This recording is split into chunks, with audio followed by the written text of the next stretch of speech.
دوستوں، ہر طرف ایک ہی سوال پوچھا جا رہا ہے: کیا یہ امام مہدی کے آنے کا وقت ہے؟ آج دنیا میں ہر جگہ فتنہ، فساد اور ظلم کا دور دورہ ہے۔ کیا یہ وہی علامتیں ہیں جو حدیثوں میں بیان کی گئی ہیں؟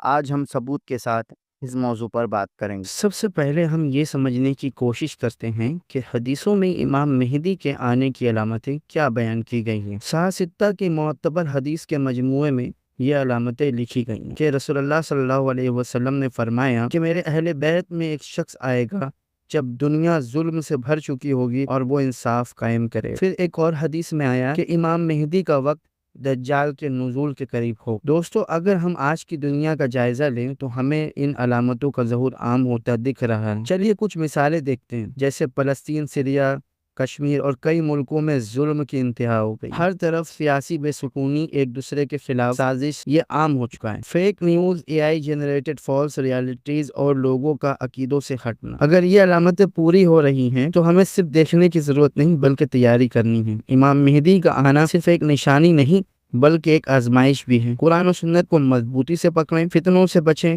سوشل میڈیا پر آنے والی ہر بات پر یقین مت کریں، ایمان کو مضبوط کریں، عقائد کا علم حاصل کریں۔ اس پر بات کرنا کافی نہیں، ہمیں اپنی زندگی کو بھی اس کے مطابق ڈھالنا ہوگا اور ہمیں دین کی طرف رجحان اپنا بڑھانا ہوگا۔ ہمیں عقائد کا علم اور مسائل کا علم سیکھنا ہوگا۔ انشاءاللہ نیکسٹ ویڈیو میں ملتے ہیں، تب تک کے لیے اللہ حافظ۔